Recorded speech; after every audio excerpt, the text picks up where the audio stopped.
Bé, benvinguts als briefings de la PCR. En aquests vídeos anirem fent una explicació de cada etapa,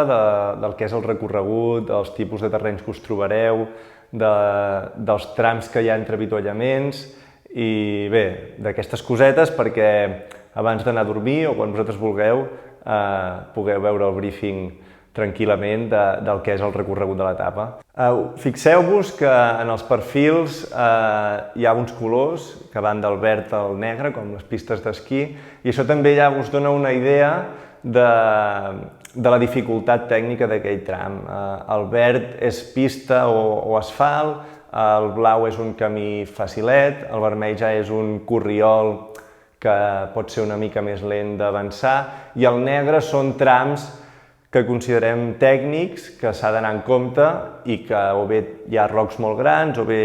és una tartera de baixada que són lents de fer. Bé, doncs ara sí, comencem amb el briefing d'aquesta primera etapa, una etapa de 27 quilòmetres i 2.400 metres de desnivell positiu entre Ribes de Freser i el Santuari de Núria. És una etapa que transcorre pel Parc Natural de les Capçaleres del Ter Freser i bé, doncs comença amb 6 quilòmetres per uns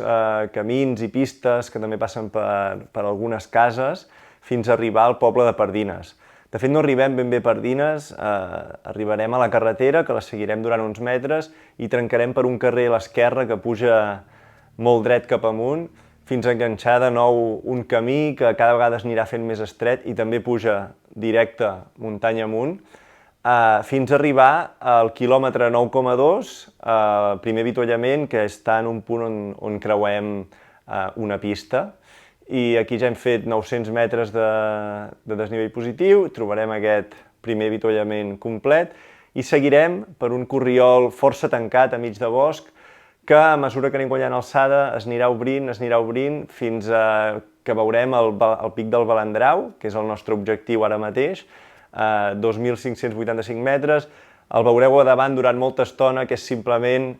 tirar cap amunt sense cap complicació, si hi ha bona visibilitat. I un cop a dalt, doncs res, unes vistes espectaculars,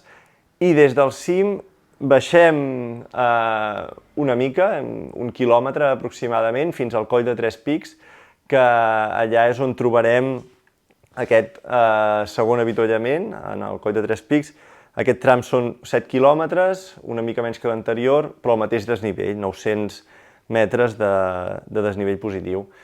Estem al quilòmetre 16, des d'aquest segon avituallament sortim per un camí molt ben marcat, però al cap de 300-400 metres trencarem a l'esquerra per baixar directes enmig dels prats de gespa. És un tram que no hi ha un camí molt clar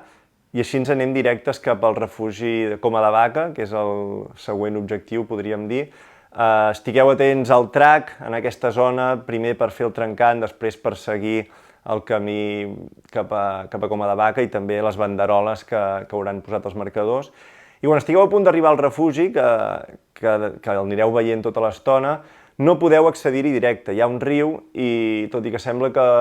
que puguis passar, has d'anar a l'esquerra, quan estàs a punt d'arribar has d'anar a l'esquerra, creuar un pont metàl·lic i després ja arribes al refugi de Coma de Vaca. A partir d'aquí, doncs, pujarem per una vall, per la vall de Coma de Vaca, precisament a darrere del refugi, i aquesta vall ens portarà fins al Coll de Torreneules. És un camí pedregós, guanyarem força alçada, ens tornarem a situar gairebé als 2.500 metres que hem estat en el Balandrau per fer el Coll de Torreneules, i a partir d'aquí, doncs res, una baixada també per camins d'alta muntanya molt oberts, amb molt bones vistes, fins a Núria, que serà el final d'aquesta primera etapa, després de 27 quilòmetres i 2.400 metres de desnivell positiu. Res, molta sort per aquesta primera etapa.